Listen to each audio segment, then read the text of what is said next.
You are listening to Love, Light, Lonnie, the podcast. I'm Lonnie Nishiyama, and join me as we discover the gifts that live within all of us and how these gifts bring us together to love, help others, inspire, and of course, vibrate higher. Welcome to Love, Light, Lonnie.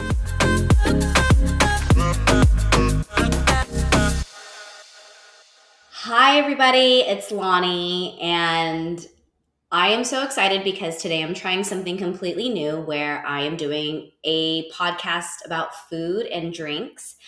However, this is a little different because I've never found a podcast that actually cooks. And granted, I'm doing videos or whatever, but it's just a totally different concept.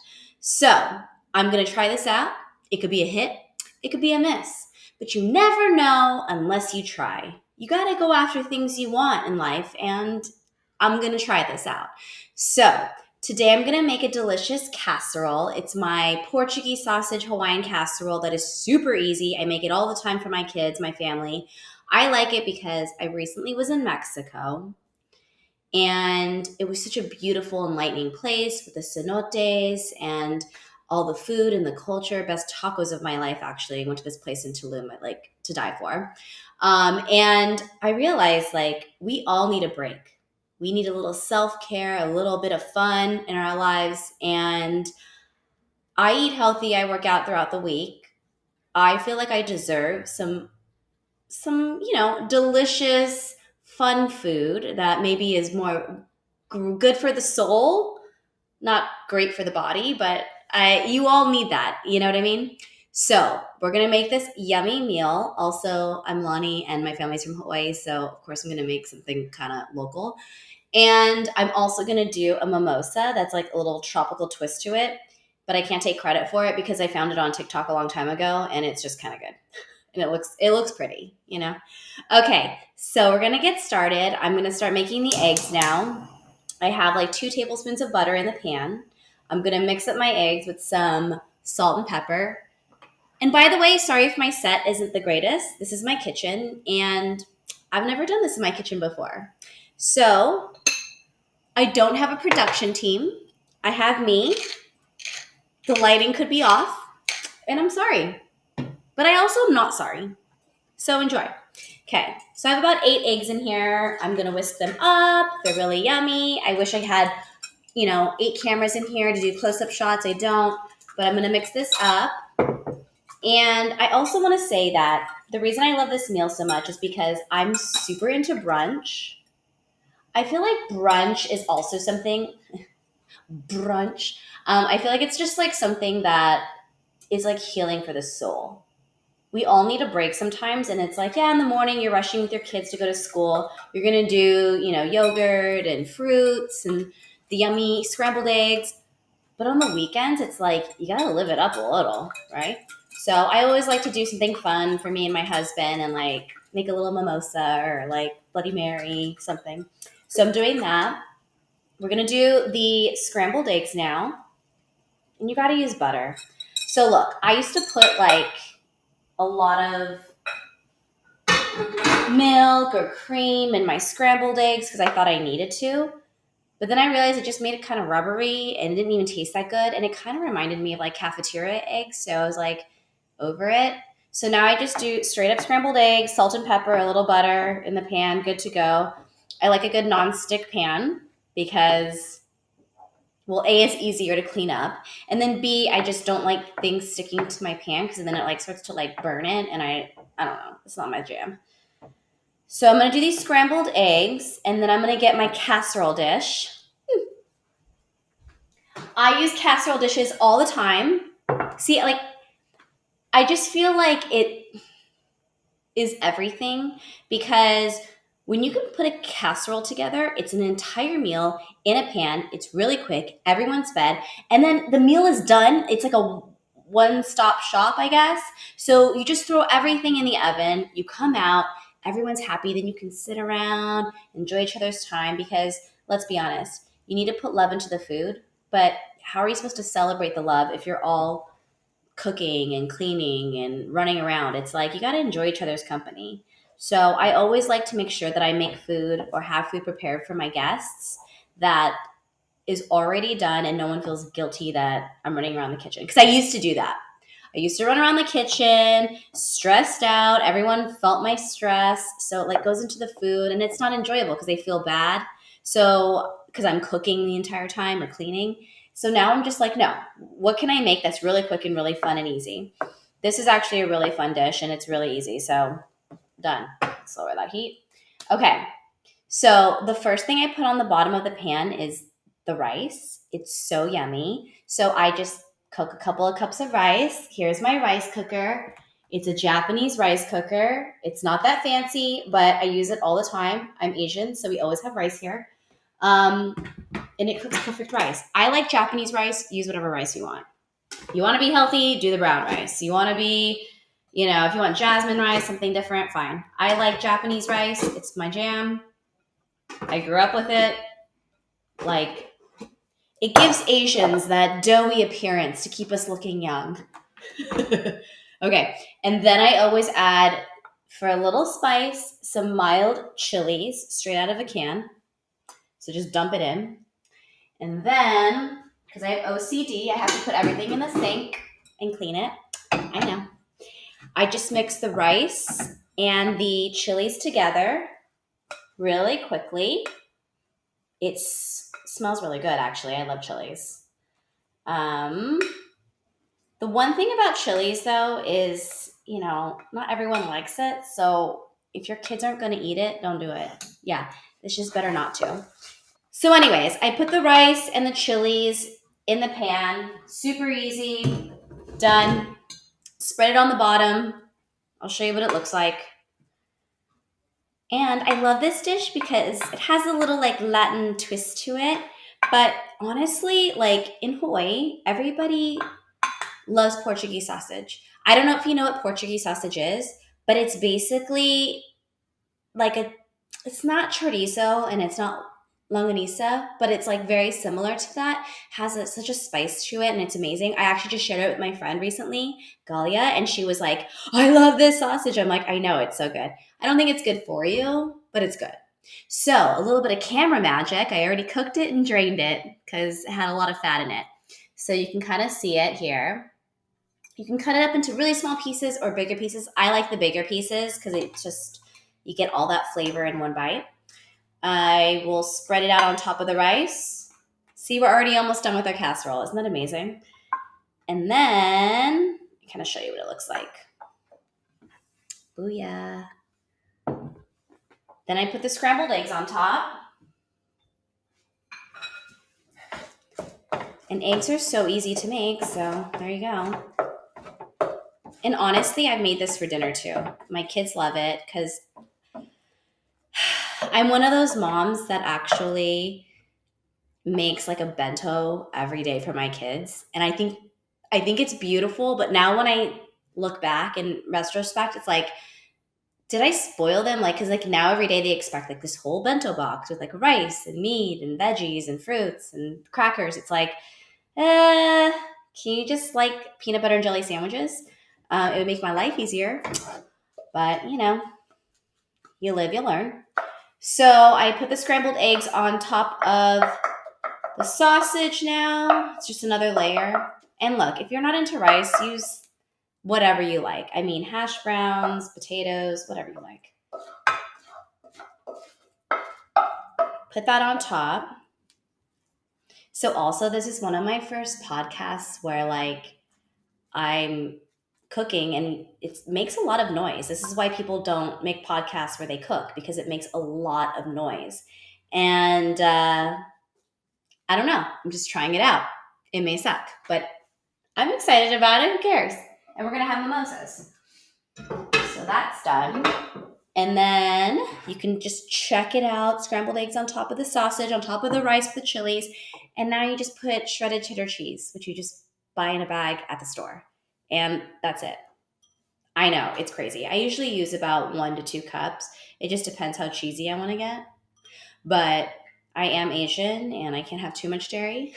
So I just try to keep it, within reason. So I put this on top, and sometimes I'll put a little bit of ground pepper on top just to make it pretty and have a little bit of flavor, which I am gonna do.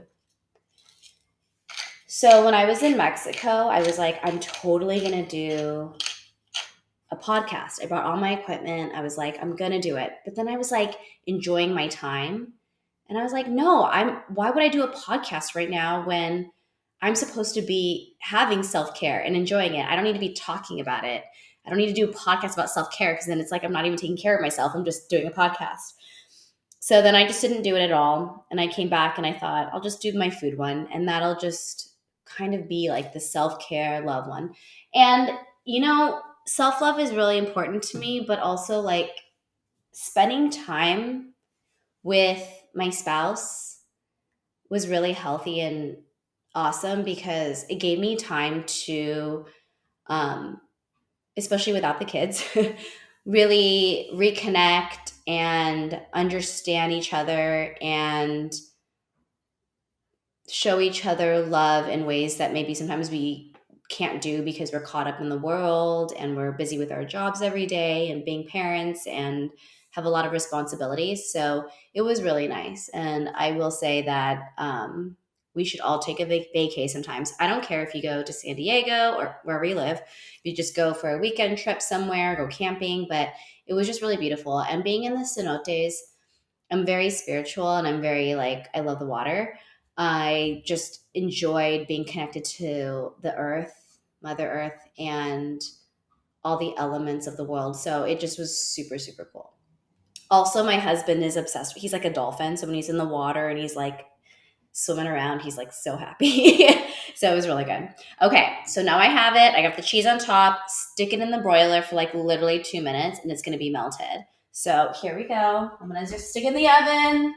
And now, while that just broils the cheese on top to melt it and make it crispy, I'm also going to make my mimosas. I'm grabbing 2 glasses because I'm pretending there's another person here, but it really is just me. Like I said, production, no, it's all Lonnie. This is a one-man show. I will start with you can use Prosecco, you can use champagne, whatever works for you. A lot of people like Prosecco because it doesn't have, it's a little bit lighter in flavor. It doesn't have all that heaviness and fruitiness of a champagne, but it depends what kind of champagne you use. So whatever you like, you do that. I just like bubbly. So, okay, you guys, I used to be a bartender, but every time I open a champagne bottle, I freak out. So get ready for me to have a moment here. I always take a towel because that's easier. But look, when you get that top off, okay, between the legs. Okay, that wasn't too bad. All right. So then you pour the Prosecco or champagne on the bottom, which is kind of different because a lot of times when you make a mimosa, you'll put it on top so it mixes all together. But you want the layers of this mimosa so it looks really pretty and yummy and just like inviting to drink. Because we're not trying to get crazy, we're just trying to enjoy a cocktail on the weekend. And I'm making this like super tropical. So it's going to be good. Let's do a little more because I just want to. Okay. I also just feel like something about bubbly is like very celebratory, and we need to be celebrating ourselves all the time. I really feel like the food industry has been amazing and put out a lot of content with like, make this dish, make it delicious, make it that. But it's also like, make it however you want. Make it catered to the way you like it. And if you do, then you'll be happy. So make your cocktail however you like. Do whatever it takes. Don't put any pressure on cooking. I hate that when people put all this pressure on, like, I need to make this amazing meal. It's not about that. You put love and heart and soul and energy into a dish, it will just come out amazing anyway, and everyone around you will enjoy it. Okay. Next is the coconut rum. I don't know if I'm allowed to say this, but I use Malibu. It's really yummy and kind of, I'm not gonna lie. It kind of reminds me of like a tanning lotion, but it's like really good when it's all put together. And it adds that coconut flavor, which kind of is like warming and inviting. So we'll do that next. I usually just do about a shot's worth because I was a bartender. I kind of know what a shot is worth, but you do you, boo.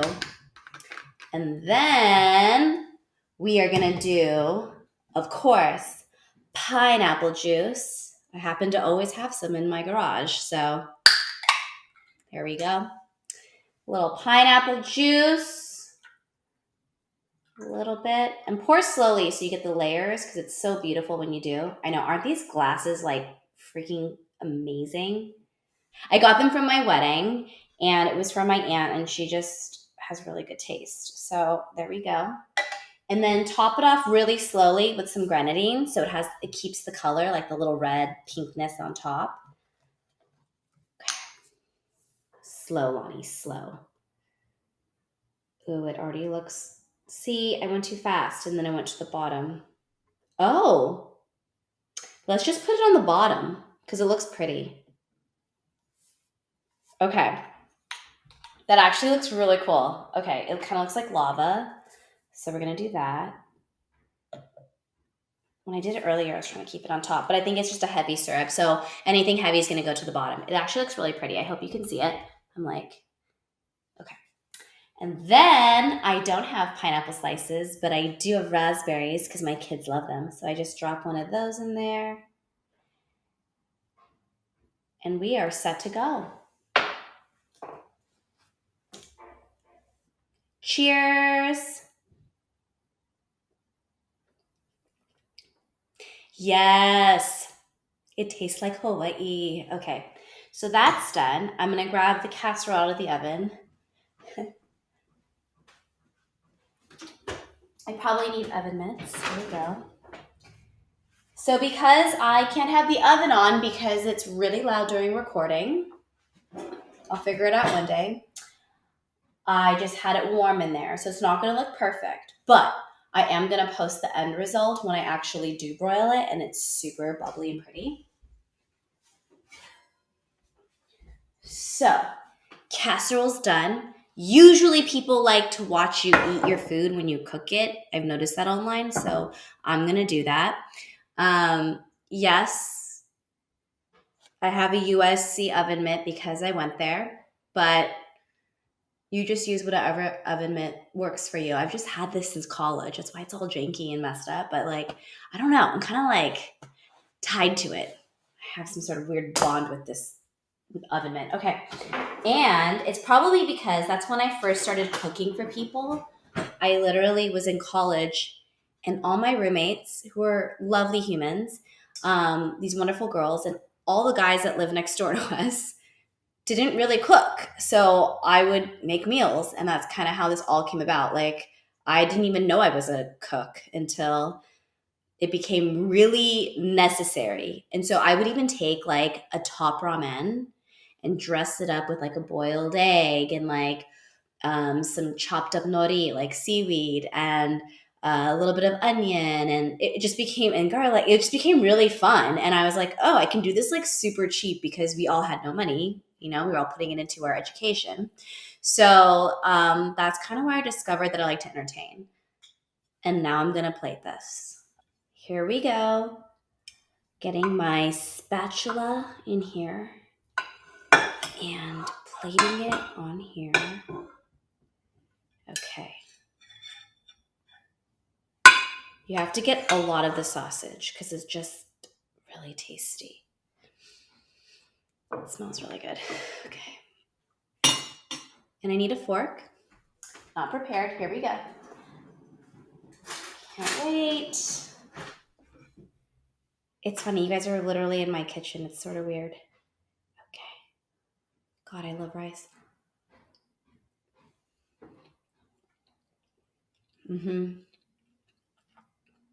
Super yummy. Super good. Really excited about it. Love the egg. And you know, cheddar cheese on eggs is also like really phenomenal. It's so good. Anyways, you guys, all I have to say is Thank you for joining me. This is my first adventure cooking on a podcast. It's a little weird, but I hope I'm starting a new trend. And I also just want to say love your life, enjoy every moment, put your love into your food. Yes, sometimes we have to be healthy and keep things, on a schedule or a routine, but it's also wonderful to just celebrate and enjoy yourself and splurge a little bit because we all deserve that. So I'm going to go splurge right now, drink my mimosa, maybe both of them by myself, and enjoy my life. And I'm wishing you all the love and light in the world. You're all amazing. And even if one person watches this, I'm always grateful. Thank you.